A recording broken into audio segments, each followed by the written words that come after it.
반갑습니다. 네, 같이 기도하실까요? 하나님 아버지, 주님이 일하시는 귀한 교회에 주님의 말씀을 전할 수 있는 복을 주셔서 감사합니다. 듣는 자나 전하는 자나 은혜되는 시간 되게 하여 주시옵소서. 예수님의 이름으로 기도드립니다. 아멘. 할렐루야. 네, 네, 아는 얼굴이 많아서 좋습니다. 네, 교회에는 두 가지 소녀가 있다고 하더라고요. 그 검은 머리 소녀하고 흰 머리 소녀가 있는데 저는 주로 흰 머리 소녀들께서 많이 선호해 주시는 얼굴로 알고 있습니다. 젊으신 분들은 별로 안 좋아하시는데 이렇게 나지막한 어르신들은 저를 많이 좋아해 주셔서 제가 사랑을 많이 받고 제가 이곳에서 사역을 했었던 것이 기억이 납니다. 자, 오늘 말씀을 좀 나누기 원합니다. 예수님께서 사람들을 만나셔서 말씀을 전하시고 고치시고 병자를 고치시고 귀신을 내쫓는 그런 일들을 많이 하셨습니다. 그리고 나서 예수님이 이전에 없었던 놀라운 기적을 행하시는데 그것이 오병이어의 기적입니다. 빈들에 아무것도 없는 곳에서 떡 5덩이 물고기 2마리 가지고 남자들만 5천 명을 먹이시는 그런 놀라운 기적이 그날 저녁에 일어났습니다. 한번 상상해 보십시오. 귀신이 쫓아났대 말씀을 들으니까 은혜가 된대 이거 하고요. 직접 그 떡을 그 물고기를 그 눈앞에서 기적이 일어나서 함께 먹고 마시는 사람들이 있다는 것은요. 또 새로운 경험이고요. 모든 사람이 그 빵과 그 떡을 먹으면 그 빵과 떡이 아니죠. 그 빵과 그 물고기를 먹으면서 하나님이 지금 역사하시는구나. 이분이 도대체 누군가. 아마 예수님에 대해서 굉장히 사람들의 관심이나 이런 것들이 집중할 그럴 때였습니다. 다른 성경에는 사람들이 예수님을 그들의 지도자로 모시려고 그들을 빨리 보내셨다는 기록도 그 안에 있는 걸 볼 수가 있습니다. 제자들은요. 예수님이 떡을 나눠주라 할 때 그 떡이 자동으로 불어나는 것을 보면서 나눠주었고 또 그리고 남은 그 부스러기를 거두는 일도 제자들이 했습니다. 아마 제자들은요 그런 하나님의 역사하심 예수님이 어떤 분인가에 대해서 예전보다도 훨씬 더 자랑스럽고 어깨가 이렇게 올라가고 예수님 자랑하고 싶고 기분이 엄청 좋을 그럴 때였을 거라고 생각합니다. 우리 3남전도회가 4남전도회쯤 되셨을 때는 항상 어깨가 올라가셨지 않았을까요? 항상 세상에 두려움이 더 없으시고 뭐지 내가 하면 맘만 먹으면 다 된다 이러셨는데 이제 3남쯤 되면 안 되는 일도 많아 걸리는 것도 많아 이렇게 느끼시는 것들이 더 많을 수 있을 것 같습니다. 근데 놀랍게도 그 모든 사람들의 관심을 받는 그때에 예수님은 제자들에게 니네 빨리 배 타고 건너가 말씀하시는 거죠. 배 타고 빨리 건너가. 이 사람들 내가 다 보낼 거야. 너희들은 배 타고 빨리 먼저 가. 제자들은 그 예수님의 말씀에 순종해서 배를 타고 저녁에 그 갈릴리 바다 너무나 넓고 커서 바다라고 불리는 이 갈릴리 호수를 그 한밤중에 노저어서 건너가고 있습니다. 그럼 예수님은 뭘 하고 계시나요? 뭐라고 오늘 말씀에 기록되어 있죠? 예수님은 산으로 가셨습니다. 무리를 보내시고 기도하러 산으로 올라가셨습니다. 그리고 산에서 예수님은 제자들을 보시죠. 날이 저물래 배는 바다 한가운데 있고 예수께서는 홀로 무태에 계신다. 예수님은 홀로 무태에 계시고 제자들은 이 갈릴리 바다를 열심히 노저어서 건너가는 일을 하고 있습니다. 근데 문제가 생깁니다. 바로 역풍이 불어옵니다. 바람이 거슬른다. 내가 가려는 방향으로 바람이 부는 것이 아니라 거꾸로 바람이 불어오니까 도저히 노를 저어도 갈 수 없는 상황이 되어지고 있습니다. 살면서 내 마음대로 안 되고 내가 계획한 대로 안 되는 일들이 많이 있으셨지요? 별로 없으셔서 감사합니다. 내가 원하는 대로 다 일이 펼쳐지는 그게 복입니다. 그걸 감사하셔야 되는데 근데 그렇게 안 될 때 내 계획대로 안 되고 내 바람대로 안 되는 일들이 정말 많아지기 시작하면 많이 지치고 힘든 일들이 참 많은 것 같습니다. 사업이나 또 혹은 가정의 일에서 또 자녀를 기르는 일에서 여러 가지로 이런 그런 역풍이 불어오기 시작하면 그때부터 많은 사람들이 의심이 생겨나는 것 같습니다. 도대체 나는 왜 이러나? 하나님이 나와 함께 계시는 게 맞나? 근데 한번 생각해 보십시오. 이 갈릴리 바다를 누가 건너라고 했습니까? 예수님이 가라고 그랬잖아요. 예수님이 가라고 그랬으면 잘 가져야 되는 거 아닙니까? 그렇게 생각 안 하십니까? 아니 도대체 예수님이 가라고 했는데 왜 바람이 거꾸로 부는 겁니까? 왜 힘드는 겁니까? 예수님 믿는다고 다 편하십니까? 안 그럴 때도 많죠. 요즘은 어떤 바람이 여러분들을 힘들게 하시는지 모르겠습니다. 지난 화요일 날 부산일보에 이런 뉴스가 나왔더라고요. 우리 부산의 자영업자들이 점점 사라지고 있다. 4년 전하고 올해하고 비교할 때 8만 명의 자영업자들이 문을 닫았다라는 기록이 뉴스에 이 신문에 기록이 되어져 있는 걸 봤습니다. 요즘 지나가면서 문 닫은 가게 한두 개씩 보시지요? 남천동은 안 그럴 수 있겠습니다. 근데 저희 동네는 이렇게 부동산도 문을 닫고 어디도 문을 닫고 이런 것들이 가게들이 자꾸 바뀌어요. 근데 새롭게 뭐가 들어서도 저게 잘 될까 하는 이렇게 염려가 되는 그런 것들이 참 많더라고요. 근데 살면서 이런 일들이 점점 겹치기 시작하면 의심이 생기는 거죠. 도대체 난 왜 이럴까? 내가 정말 주님이 원하신 대로 가고 있는 게 맞나? 주님이 가라고 했는데 왜 이런 일이 벌어질까? 주님이 잘못 선택을 내리신 건 아닐까? 이런 의심도 들고 두려움도 있고 또 그중에 혹시 목소리 큰 베드로 같은 사람이라면 야! 안 돼, 안 돼! 멈춰라! 우리 돌아가자. 밤새 지금 노 젓고 있는데 지금 해가 질 때부터 노를 젓는데 지금 자정이야. 이 정도 우리가 노 저었으면 더 이상 안 저어도 돼. 돌아갑시다. 우리가 이 갈릴리 바다에서 한두 해 살았나? 돌아가면 되지. 예수님도 이 정도 노력했으면 이해해 주실 거야. 이런 사람이 아무도 없네요. 아무도 없어요. 열심히 또 이 사람들이 노를 젓고 있습니다. 여러분들은 어떠십니까? 여러분에게는 이런 역풍이 없으신가요? 지금도 내 인생이 맨날 이렇게 바람이 거꾸로 부는 것 같아. 잘 안 풀려. 계속 힘들어. 매일매일이 거스르는 바람을 헤치고 나가는 것처럼 느껴지시는 가장들이 그런 현장에 가장 많이 계신 분들이 아마 우리 삼남전도회의 현실의 모습이 사실 아닐까 이런 생각이 들게 됩니다. 저희 교회는 아시겠지만 벌써 이제 올해 10년째가 됩니다. 2017년도에 개척을 해서요. 만으로는 아니지만 횟수로는 10년째 개척을 했습니다. 원하는 건 아니었지만 우리 교회는 장애 있으신 분들이 많이 옵니다.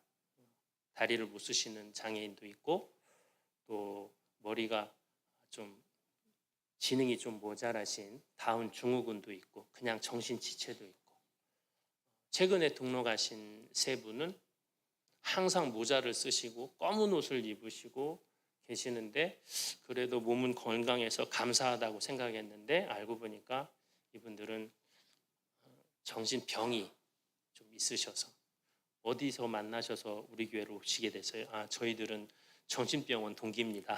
이렇게 말씀하셨어요.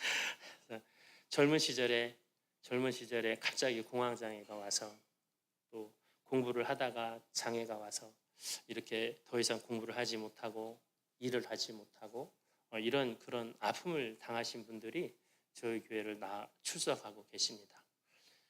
아시겠지만 여러분, 저는 개인적으로 여러분에게 한 번도 제가 개척을 하면서 저는 장애인을 섬기고 싶습니다 이렇게 고백한 적이 한 번도 없습니다.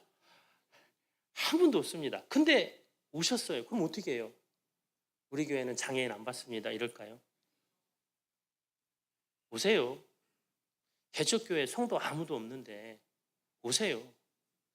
당신이 오셔서 같이 예배드리는 게 복입니다. 근데 놀랍게도 이분이 전도를 하시는 거예요. 누구를? 같은 장애인을. 그래서 장애인들만 늘어나요. 어느 날 보니까 교회에 7명, 8명이 다 장애가 있으신 분. 저희 가족하고 또 저희 그 처가의 식구 한두 명이 그렇게 예배를 드리는 교회가 됐습니다. 오늘도 11명이 같이 예배를 드렸습니다.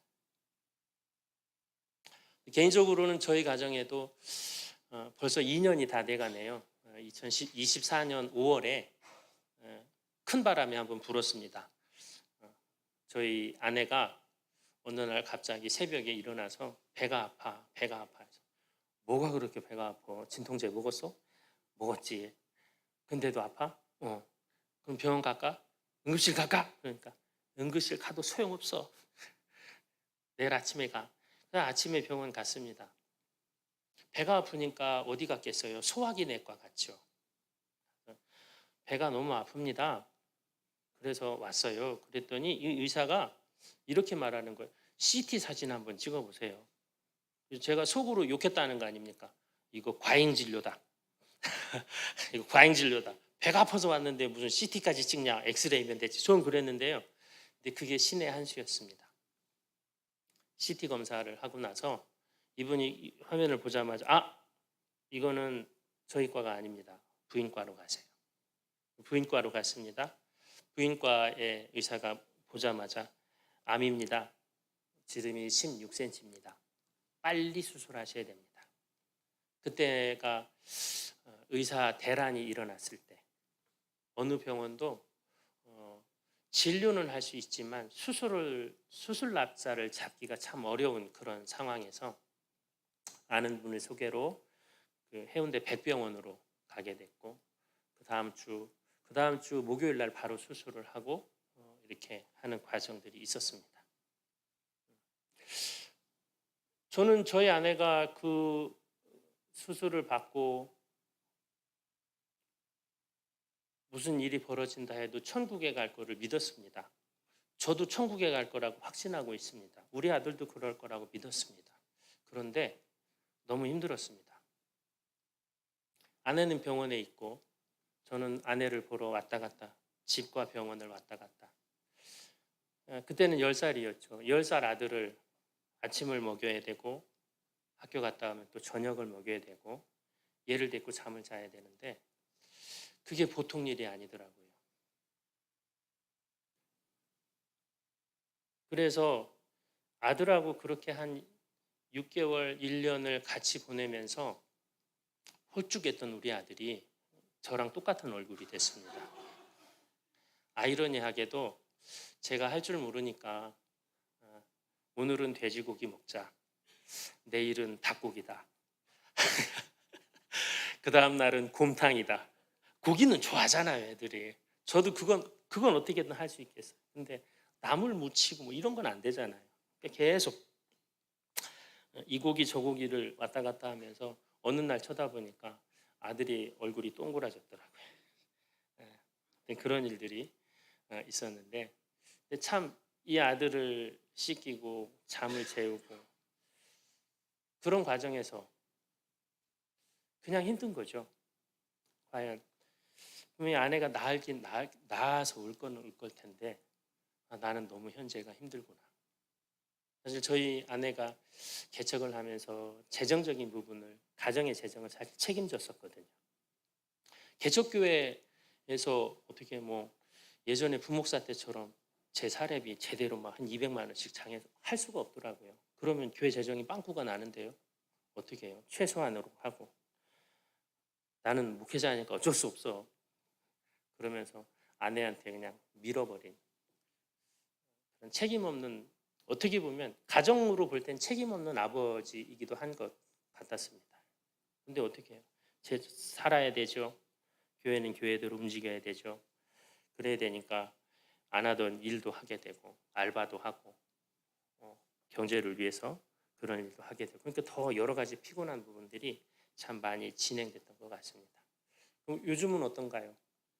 뭐 요즘도 똑같습니다. 아내는 퇴원해서 한 달에 한 번씩 해운대 백병원에서 혈액 검사와 또 면역 원료를 주는 주사와 약을 이만큼 먹고 삽니다. 그러면서 또 필요한 일 하고 살고, 저도 열심히 살려고 하고 있는데, 근데 그때 정말 너무 어렵다, 힘들다라고 느꼈던 그 일들이 조금 지나고 나니까 그래도 할만했네, 하나님이 함께 하시네, 이런 고백이 이제는 좀 나오는 것 같습니다. 자, 여러분 오늘 말씀 한번 보실까요? 48절을 보십시오. 바람이 거스름으로 제자들이 힘겹게 노 젓는 것을 보시고, 제자들이 힘겹게 노 젓는 것을 누가 보시나요? 예수님이 보고 계십니다.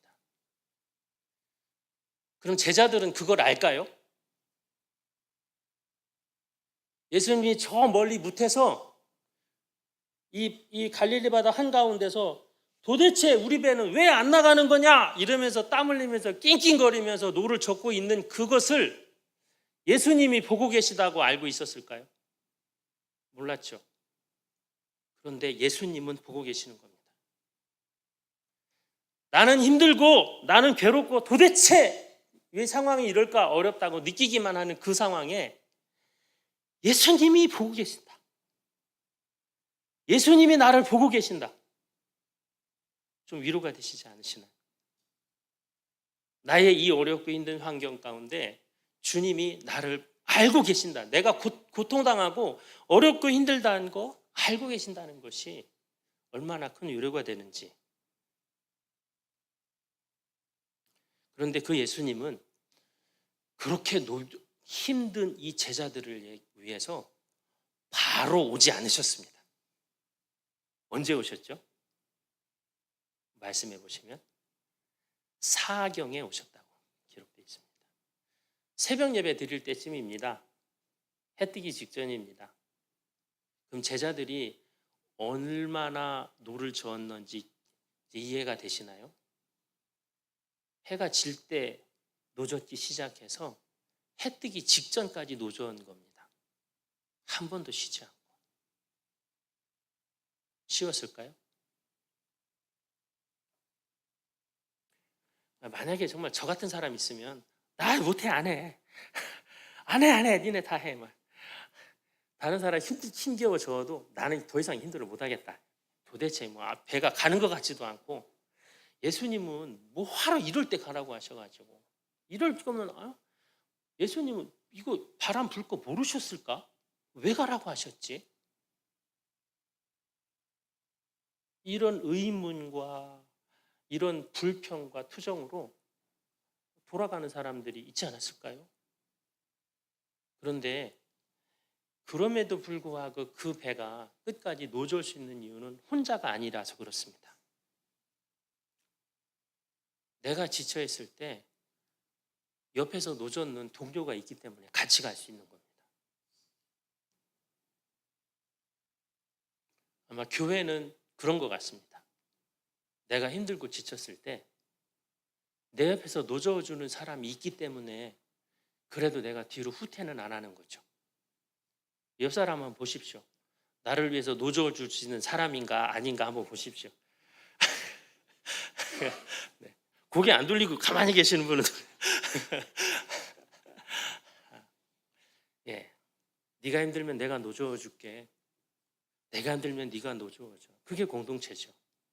그래서 같이 힘들게 노저어서 밤 사경까지, 해 뜨기 직전까지 제자들이 예수님의 말씀에 순종해서 예수님의 명령을 따라서 배가 그래도 바다를 건너가고 있는 겁니다. 근데 그때 예수님이 찾아오셨습니다. 예수님이 그 바다를 걸어서 어제 저녁에는 물고기 2마리와 빵 5개로 사람들을 막 엄청난 사람을 배부르게 먹인 그 예수님이 이제는 그 갈릴리 바다를 걸어서 처벅처벅 걸어서 우리를 찾아오고 계십니다. 근데 오늘 참 재미있는 표현이 뭐냐면 예수님이 지나가려 하신다 이렇게 배되어 있어요. 그들을 지나서 지나가려 하신다. 제자들이 노젓다 말고 예수님을 봤어요. 그럼 예수님 보셨으면 어이구 예수님 이래야 되는데 예수님을 제대로 알아보지도 못합니다.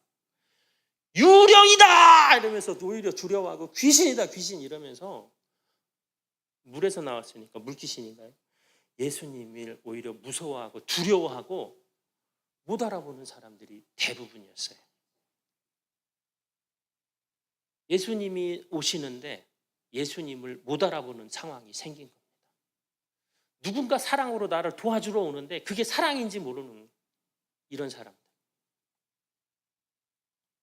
예수님이 저 같으면 나도 못 알아보고 삐졌어 이러는데 그게 아니라 예수님은 그들에게 다가가셔서 안심하라 나다 두려워하지 말라 안심하라 내니 두려워 말라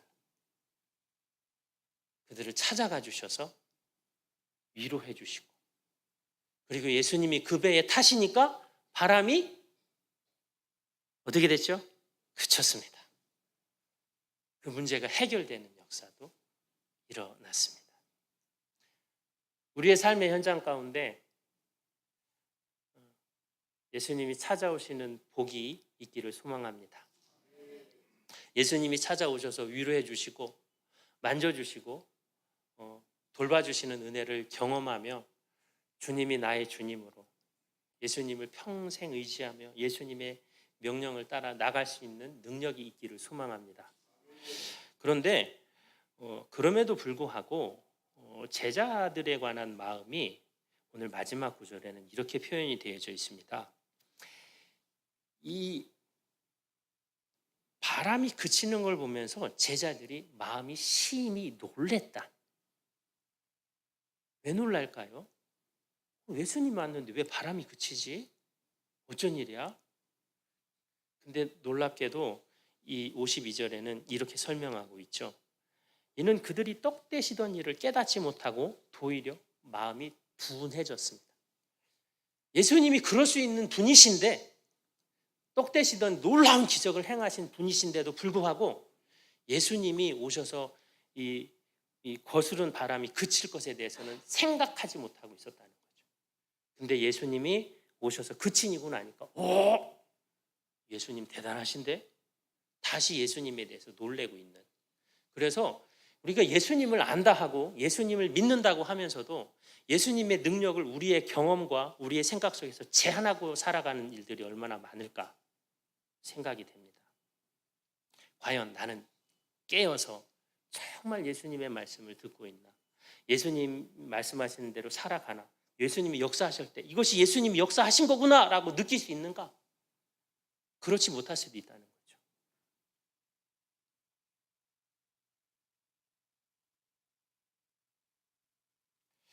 네. 오늘 삼년도의 혼신 특송이 너무 은혜가 됩니다.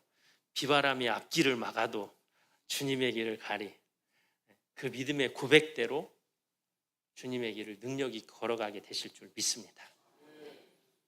그리고 분명히 내가 지치고 힘들었을 때 내가 주님의 명령을 따라 살아가긴 하는데 그래도 너무 힘들고 지쳤을 때 분명히 끝까지 버려두지 아니하시고 나의 사정을 다 아시는 예수님께서 찾아오셔서 우리를 위로해 주시고 그 길을 걸어갈 수 있는 힘을 부어주실 줄 믿습니다.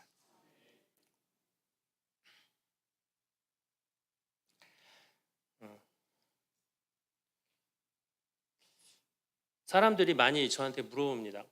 장애인들하고 이렇게 목회하는 게 힘들지? 아니요, 그냥 하는 거죠. 장애인들이라고 건강하신 분이랑 안 건강하신 분이랑 뭐 똑같죠. 뭐 그냥 하는 거죠. 내가 같이 예배하고 같이 기도하고 같이 밥 먹고 같이 보내고 그렇게 하는 거죠. 근데 사람들은 그냥 그게 좀 긍휼하게 보이시나 봐요. 힘들지? 힘들지. 너무 힘들다고 물어보는 게 제가 힘듭니다. 저는 주님의 일을 하는 겁니다. 저한테 오시는 분들하고 살아가는 거죠. 근데 이 말씀을 묵상하다가 이런 그 생각이 저한테 새롭게 들은 것이 그거였습니다. 나는 내 인생에 정말 이렇게 거스르는 바람이 내 사랑하는 아내가 암에 걸려서 죽을 뻔하고 아직도 지금 다 나은 건 아니고 유지하며 살아가고 사실 며칠 전에는 같이 아내랑 같이 그 병원 생활을 했던 어느 동생이 세상을 떠나갔다는 소리를 듣기도 하고 뭐 그런 일들이 있었습니다. 예, 근데 일단 아내가 눈앞에 살아 있잖아요.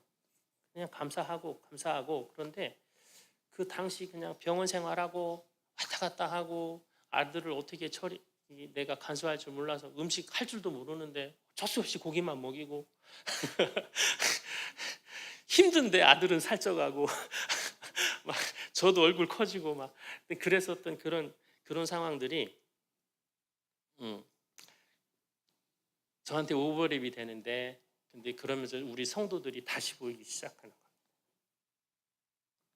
세상에 이 사람들은요, 세상에 태어날 때부터 바람을 거스르고 사는 거예요.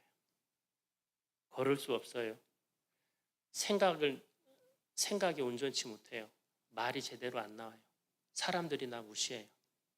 가족이 날 버려요. 그래서 제가 올해 이 성도들 대신방을 그래도 했거든요. 가정 찾아가서 대신방을 했는데 장애에 있으신 분들 중에 결혼하신 분들이 아무도 없어요. 할 수도 없고 하기도 어렵고. 그래서 가정의 달에 어린이 주일이나 혹은 어버이 주일은 할만해요. 어린이 주일은 안 돼요. 왜냐하면 자녀들이 아무도 없어요. 저밖에. 이런 어려움을 가지고 있는 우리 성도들이 있습니다. 근데 이분들에게 하나님이 저한테 바라시는 게 뭘까? 너도 가라. 너도 가라. 내가 그래서 왔구나. 하나님 그래서 그러라고 여기 보내셨구나. 이런 깨달음을 또 받게 되었습니다. 만약에 우리 삼난전도회 어느 분이든 한 분이 무너지면 그 가정은 어떻게 될까요? 바로 그 순간부터 그 가정은 풍랑에 막 흔들걸리지 않을까요? 안 그런 집도 있으려나? 네, 안 그런 집도 있겠죠. 그런데 어떨 때는 우리가 사랑으로 다가가지만 못 알아보고 거절하고 힘들게 하는 사람도 있을지 모르겠습니다. 주님의 이름으로 사랑으로 다가가서 안심하시오. 당신을 구원하기 위해서 내가 왔소. 당신을 전도하기 위해서 왔소.